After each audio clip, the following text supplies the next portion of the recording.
Hey, what's up, y'all? It's your boy TyLoTheGentleman, and for all y'all that want a piece of One Piece, welcome to Wano Piece. Today we are recapping chapters 121 through 140. That's my YouTube voice. Y'all like my YouTube voice? Alright, we're gonna go back to my normal voice, but if y'all want the YouTube voice, I got you. Luffy and Usopp both get beat by Mr. Five. Mr. Five just uses his little booger bomb attacks and causes them to explode and hurts Usopp, hurts Luffy, and they leave with the princess. Mr. 3, he's a candleman devil fruit user. So he can turn things into candles, he can become a big giant candle. It seems pretty stupid, but it actually is pretty effective because of the way a candle hardens, but it also has the weakness of being melted by fire. He is trying to collect the bounty on both the giants, and also turn Nami, Zuko, and the princess into his best artwork. He wants them to be candle dolls. So Zoro and them were stuck on this little candle thing, slowly turning into candles, and Zoro thought it was a good idea to try and cut his legs off in order to fight. But just before he did that, Luffy and Usopp burst back on the scene. Good thing he didn't cut his legs all the way off. Luffy knocks Mr. 3 far away, but Miss Goldenweek traps him in color, and she puts him in a color trap. So what a color trap is it traps you and it makes you feel a certain way as long as you're standing in that specific area where she put the trap in. So she made him feel sad, she made him feel like he didn't want to listen to his friends, all that kind of stuff, because she's very good with her artwork. That's her power, is to make you feel emotions through her artwork. So, needless to say, what we could have thought from the beginning, Usopp and Luffy free the crew, and that's when it gets real intense. Zoro takes out Mr. 5, while the girls take out Miss Valentine. Alright, so this whole time, you haven't heard much about Sanji. The reason why is Sanji got back to the ship after hunting for food, and he realized, like, yo, they're taking a long time getting back. So he's like, I better go look for him. He finds where Mr. 3 and Miss Goldenweek were hanging out at, waiting for everything to go down, and he gets a phone call. He gets a phone call from Mr. Zero. Now, Mr. Zero is this crocodile guy that's in charge of the whole Baroque Works organization. So he's talking on the phone with him, and Crocodile thinks that he's speaking with Mr. 3. So he gives him orders as Mr. 3 and tells him that the Unluckies are on their way to make sure all the orders are followed. So basically, when the Unluckies get there, Sanji beats them up and takes the eternal pose that would lead them straight to Alabasta. Now what happens is, Mr. Zero says, okay, what was that about? What was all that noise? He was like, oh, one of them were dead. They weren't dead, but now they're dead. He was like, so you lied to me. So then he sends Mr. 2 to come kill Mr. 3, who he thinks is Mr. 3, but actually it's not Mr. 3, it's Sanji, and Mr. 3 is already getting beat up somewhere else. But what we find out is Mr. 2 gets captured by Captain Smoke. Now, after Luffy and the crew beat up all these people, they reunite with Sanji. Sanji tells them the information and also tells them about the eternal pose. The giants tell them to sail straight no matter what. So they go sailing straight toward Alabasta, and then a giant sea king, Usopp calls him a giant goldfish, which is funny because he used to say giant goldfish a lot back in his hometown when he was lying, but now he actually saw a giant goldfish. And the giants used their weapons to cut a hole in this giant sea king in order for Luffy and the crew to sail straight through its body. And Nami catches a fever, and they're not sure exactly why, but she catches a fever. So they're thinking, okay, we need to stop at the nearest island because we can't get through the Grand Line without Nami. Nami's the best navigator. So we need to figure out a way to get her healed. So we need to stop somewhere, get her a doctor so she can get healed so we can navigate on to Alabasta, because there's no way we can do it without Nami. Out of nowhere, they see some guy just walking on the water. And this guy's name is Chess. And he out of nowhere, the ship, big giant ship, rises up above the water. And it's actually a ship known as the Tin Can King. This ship is run by the pirate known as Wapol. Or, no, not Wapol, Wapol, or something like that. And he's in charge of the Tin Can Pirates. Wapol is a devil fruit user, and his power is that he can just eat anything. He can even eat himself and make himself skinny. He just started eating the ship, and Luffy wasn't having it and just knocked him far away. You know how Luffy always sends everybody flying? Like he hit him with like a gum bazooka or something and just knocked them far away.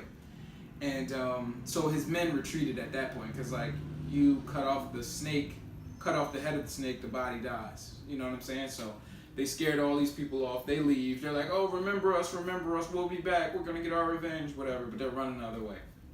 Now, what we find out is there are 16 seasons in the Grand Line. This meaning there's a spring, fall, winter, summer islands. There's 4 types of islands: spring, fall, winter, summer. But on each island, there are 4 seasons. So if you have a winter island, the most severe case, this is where you'll find the most severe winters at. If you have a summer island, this is where you'll find the most severe summers. They come up on a snow island. This snow island doesn't have a name, but it used to have a name. It used to be the Drum Kingdom. It used to be the Drum Island. They have a lot of different animals there. They have hiking bears. Hiking bears usually mind their own business, but you have to remember to bow to them. I guess it's a sign of respect and a sign to show that you're not a threat.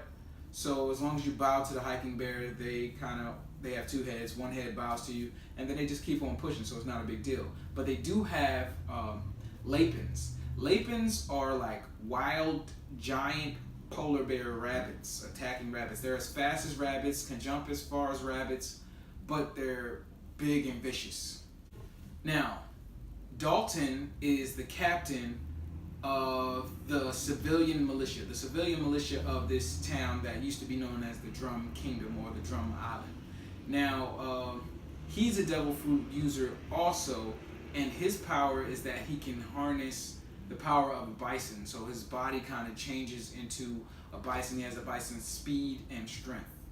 The reason this town is no longer named the Drum Island is because their king left the island. He left the island when 5 pirates attacked.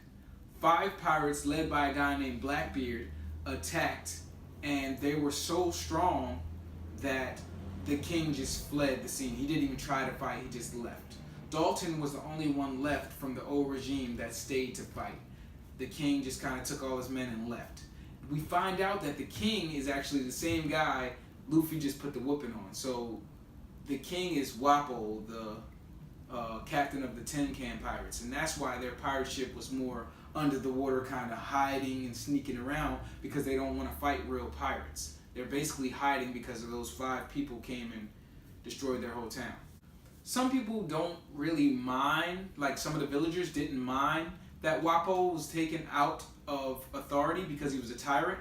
Their biggest fear is that Wapol comes back, and what we find in these chapters is Wapol does come back. His 2 main officers are Chess and Kuromorimo.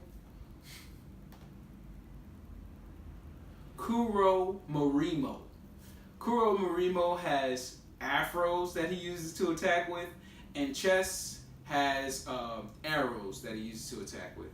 Now, the reason they're at this island in the first place is because they need the doctor, right? The doctor in order to save Nami. Now, this doctor's name is Dr. Kureha. Some people think she's a witch, and they say she has like a yeti that's up there with her. Now, she's not a witch. She's just a doctor, I would say. And, you know, very, very serious about what she does type doctor. And she also has this reindeer guy named Chopper, Tony Chopper, right? And he can change into a bunch of different things. He used to be a reindeer, but now he's more of a reindeer human because he ate a human fruit. So he has cool different powers. Now, most of these type of people only have 4 different forms. He ends up having 7 different forms just from training or just, you know, figuring it out. Dr. Kureha and Chopper they get Nami healed. So Nami starts to feel better. Her fever starts to go down. She starts feeling a lot better. Now it's going to take her 3 days before the doctor lets her out. And the doctor's serious. She said there's only 2 ways my patients leave. That's either if they're dead or if they're ready to go, they're healthy. So she's not letting Nami leave, not even a day sooner. She doesn't care if they're in a rush, none of that. The reason they're in a rush is because they're trying to help get the princess back to Alabasta before Mr. Zero starts a rebellion against the people. So they're in a rush to get back to Alabasta in order to stop all that. Dalton gets hit by 3 of Chess's arrows, and he's basically left for dead. He's then covered by an avalanche because the Lapins that were trying to get Sanji, Nami, and Luffy end up causing an avalanche because they can't catch them. The avalanche buries Dalton when it gets down to the bottom of the hill. Now, when this avalanche happens, Luffy saves one of the Lapins. And this causes the Lapins to see Luffy and his crew as friends. So when Wapol and Chess and Kurumimo come back to attack them, the Lapins come and give Luffy more time to make it to Dr. Kureha. So they make it to Dr. Kureha. These guys are held up by the Lapins. Now, while Nami's being healed, she talks to Chopper a lot, and she offers him the opportunity to come on their ship and be the doctor. So we'll see what happens. I'm hoping he actually does because, 1, he has a cool hat. 2, he knows his stuff. Like, he would be a good asset, and they are looking for a doctor. And 3, he can fight. So that's cool. So the end of these chapters end off with Wapol reaching the top of the mountain where they are healing Nami.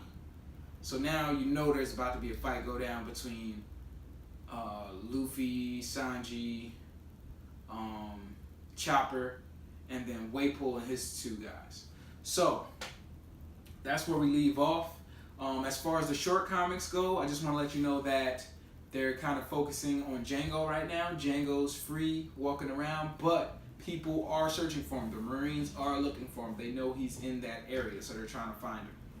So, thank you for watching. If you like what you see, please like, comment, subscribe. Let me know down below what was your favorite part of these 20 chapters. See you next time. Peace.